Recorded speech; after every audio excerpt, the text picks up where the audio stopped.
Assalamu алейкум, Абдулахат аба. Мына сизди көп жылдан бери экөөбүз катышып жүрөбүз. Кыргыз тили, кыргыз адабияты, кыргыз тарыхы боюнча мындай чоң адиссиз чынын айтканда. Мына азыр ушул жашка келсеңиз дагы мына райондук гезитте иштеп атасыз. Ооба, иштеп атам. Сокулук райондук гезитинде. Анан сиз Жергеталдан şu көчүп келген кыргыздардын ичинен эң таанымалысыз да. Анан биринчи ушу өзүңүз жөнүндө айтсаңыз, бул кайсы айыл, кайсы уруу, ошо чоң аталарыңыз жөнүндө айтсаңыз, биринчи кандай кишилер болгон, ким болгон? Макул. Кош келипсиң эме. Мен Жергетал районунун Жаңы Шаар деген айылынан болом. Мен өзүм атым Абдулахат, атам аты Курбан. Атам жанагы Курман айт күн туулган экен да. Ошого ошол атын энчилеп беришкен экен. Чоң атамдын аты Ханкелди. Мамай уулу Ханкелди болгон. Мен чоң атам улак жогон. Абдан учуга чыккан улак жогон. Ошондо азыркы Кыргызстандын Чоң Алай району биягы Гүлчөгө чейин барышчу экен да. Мургаптан келишчү экен. Анан Жергеталдан ылдый Экүч районунун улакчылары келип катышып, ал кезде азыркыдай футбол жок, телевизор жок, интернет жок, радио жок. Кышында баягы эл алаксып, эргип, сергип дегендей эс алышчу. Дин да жок. Баягы атеизм болуп калды, дестирдин Анан эмеге барышчу экен да, улак тартып, күн өткөрүп, кичине мындай чыйрак жүрүшчү экен. Анын үстүнө улак бул кыргыз улаксыз болбойт да. Кыргыздын ар кандай баласы аттын жалында, аттын кулагында ойнойт да. Бүгүнкү күндө деле. Ооба. Илгертен эле ошентип келген. Ошо бир чоң улакта биздин чоң атабызды мен атам өзү айтып калды, айтычу да, биз көрбөй калдык. Мен атам далылуу, сөйөктүү киши эле. Мен дейт, өзүмдүн атамдын дейт, бир ийинине отурсам дейт, ошо бир ийинин челем дейт. Ошончо бир далдайган чоң киши экен да. Анан ошо жүздөгөн аттар катышкан чоң улакта, улакчылар катышкан улакта бизде алды кетти деп коет. Текиретмей деп коет башта. Анан баягы оюн бүтөрдө алды кетти дейт. Алды жулду кетти деген сөз. Актачы алып барып жол тереке таштасын дейт. Кесек айталы алып барып чоң кыргыз айылына таштасын дейт. Ошондо аралык бир 20 километр болуп калат. Кесектин алып барып таштай турган жери биздин айыл Жаңы Шаар айылы. Кесектер жашаган айылда. Анан ошондо чоң атам топту жарып килейген бир ат беришет, көкүрөктүү. Жергеталда ошондой аттарды көй кашка деп койчу. Биякта көй кашка деп коет го. Ооба, көй кашка дейт. Бул ат менен келип 5-6 атты мындай жөн эле одарып кетчү экен да ошо чоң аттар. Атайын улак үчүн. Аны алтынга да беришчү эмес экен андай аттар. Ушуну менен улакты алып чыгат экен. Бирок бул көй кашка бир 5-6 километрден кийин чарчап калат имиш. Ошо чоң атам минген. Анан жолдо күлүк аттар менен жолдо даяр турушат экен. Болду болбоду Ханкелди келет деп. Анан баягы күлүк аттар жанаша чаап кетип атканда эле бул улакты башта ашырып, тиги болсо ээрден артына өтүп, бул ээрге секирип отуруп, бул арка атка шунтоп барып таштайт экен. Бир күнү артынан жанагы актачылар кууп жакындап калганда аларда күлүк аттар бар. Аларда да мыкты улакчылар болгон. Анан бизде чаркар деген имараттар болчу да. Чаркары бир жагы дубал болот. Бийик. Бийик аттын башы жетпеген дубал.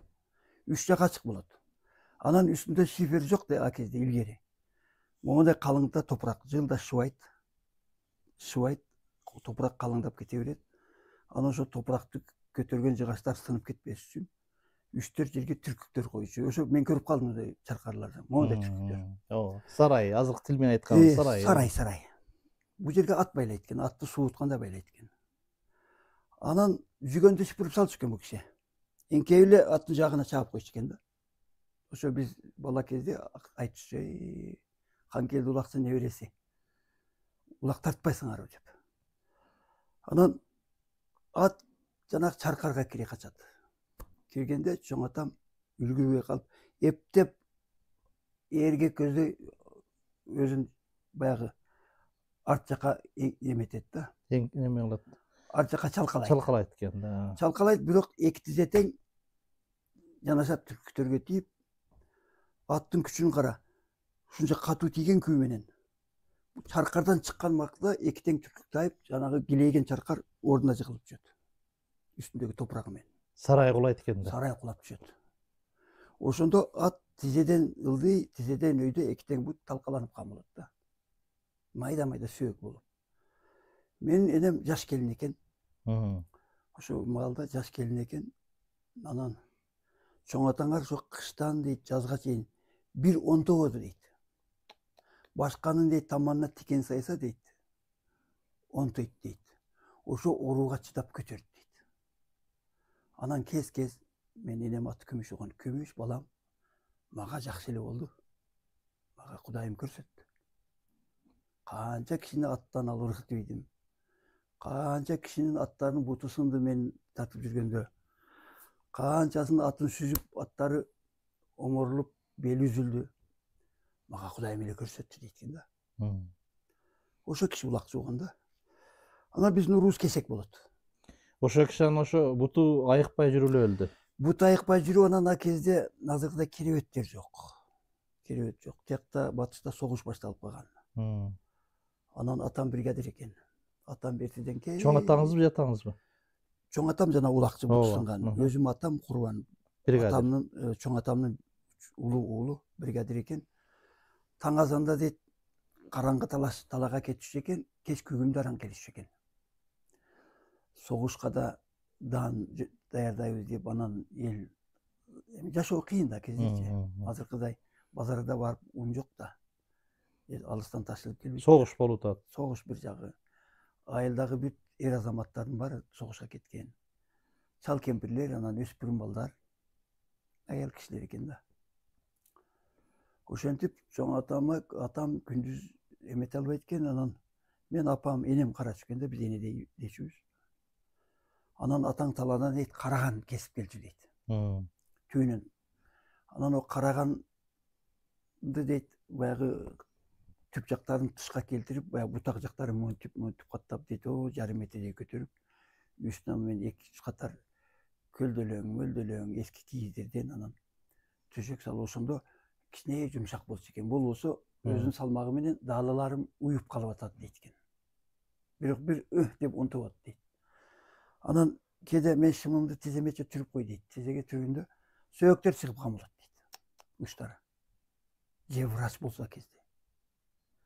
Анан бирөөлөр айтат, суур кармап, суурду тирип алып келип, ошо суурдун оозун ачып, ошо оозун тийгизгенде суур жалайт. Ошондо суурдун тилине жана сөөктөр илинип чыгат деп ошентип да жүрүшүптүр. Майда сөөктөр суур жалаганда тилине илинип чыгат экен да. Ошондон өлүп кеткен экен да. Анан биздин уруубуз кесек болот. Мен атам өзү Санжыра жагынан бир топ эле бар эле. Мен жанагы анча-мынча неметип жүргөнүм, ошол атам Санжыра жагынан. Мен энем кошокту абдан көп айтчу. Акмактым, кээде кысмактым деп айтчу, Токтожан. Элдик эпосторду айтчу экен да. Элдик баягы кичи эпос катары дастандарды айтчу да. Мен жазып алып жүргөмүн. Жомоктукка билчү. Атаңыз жөнүндө айтсак, атаңыз жөнүндө айталы. Курбан ага жөнүндө айталы. Мен атам Курбан, атам азыр болгондо жашы 125, 124 жашка барып калат келди да. 89-жылы 90 жашка каза болуп кетти. Бирок бир ооруган эмес экен өмүрү. Грипп да болуптур. Мен 8-класста окуп жүргөндө атамдын бир тууган иниси мектепте директор эле. Мени жөнөтүп калды, тамагым ооруп атат, барчы, чакырып келчи деп. Баягы инисин. О көрсө тамагы ооруган экен. Тамагы ооруп, жанагы эмне деп коет эле жанагы? Ангина. Ангина экен. Ангина экен, биздин жерде зиндонак деп коюшчу. Зиндонак. Анан больницага барып дейт, жана операционныйга кирип ошону кесиш керек экен. жаткырганда эле дейт оозум толуп кетти. Жарылыптыр. Анан бияка түкүрүңүз дейт түкүрүп.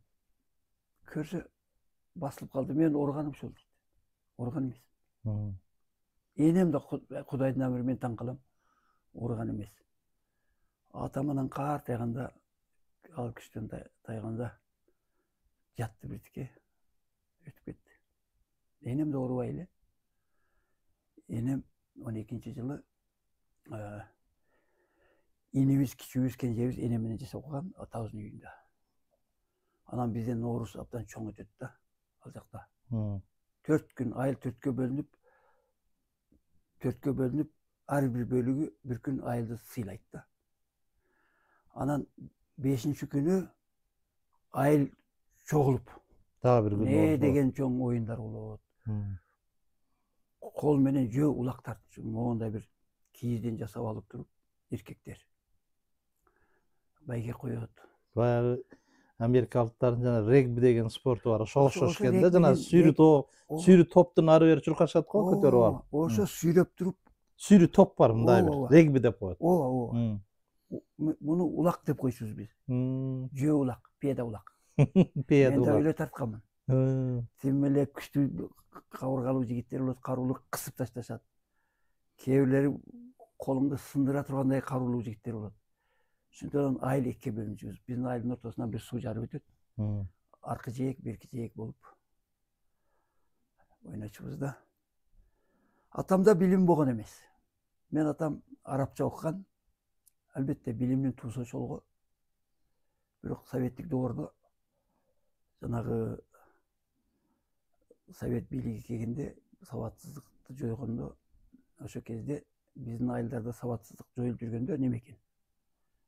Жанагы латын алфавити.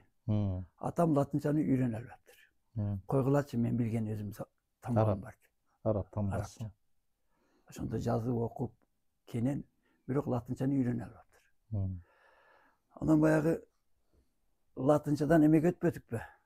Орусча, кириллицага. Кирилл алфавитине өткөндө, бул албетте бул Сталиндин кылган иши болду. Түрктөр эме болчу.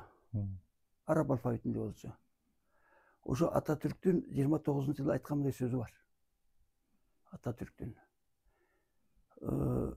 Советтер Союзу биздин жакын кошунабыз. Биздин досубуз, керек болсо өнөктөшүбүз. Бирок ушунун колунда биздин түрк тилдүү эле калып калды.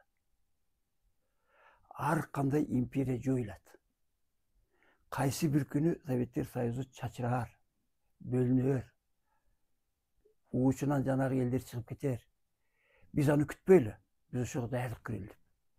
Мына Ататүрк университети, Манас университети ачылып, анан Кыргызстан эгемендүүлүк болгондо Кыргызстанды биринчи болуп тааныган Түркия болгон. Анан кийин Америка, башка мамлекеттер. Өзбекстанды да Түркия тааныган. Мен муну айтканым, жанагы араб алфавитиден биздик эмеге латынга которгондо Түркия латынга өттү. Мен туугандарым менен бирге болоюн деп, түрктөр. Бирге болоюн деп. Бул чоң саясат. Бир тилде бололу, тамгабыз, жазуубуз бир болсун деп. Анан Сталиндик доордо грузиндер өзүнүкү менен калды, армяндар өзүнүкү менен калды, кийинчерээк жанагы прибалттар кошулуп, булар да өзүнүкү менен калды. Орто Азияны орус алфавитине кара күчкө салып которуп койду. Анан биз хоп, лабай деген эл кошулуп кеттик. Ошого мен атам орус алфавитинде билчү эмес. Пенсия алганда аксакалдарга бир атчан аксакал, Карабаш деген аксакал бар эле. Келип пенсия берчү да. Мен атама кол тийгенде, бул эми аксакалды да 5 мүнөт күтүш керек деп. Астына бир кана калың кагазыңды тешип, ада басып жазчу да. Көпкө ойлонуп хан деп жазып койчу да. Болгону ушунча жаза алчу. Кириллица менен бүттү. Анан Кудайга шүгүр, мен атам экени үчүн эле айтпайм. Багбан эле, чоң дыйкан эле. Биздин балалыгыбыз айылда бир бакта өттү. Эртеден кечке жемиш термей да. Айрыкча өрүк бышкан маалда биздин мынау бармактар канап жара болуп кетчү. Өрүк зарда чөптү уруп кеткенден кийин өрүк төгүлүп калат, анан тергенде эми баягы чөңөрлөргө Мм. кол тиет, Мм. окуучуларды алып келишчү, жалдап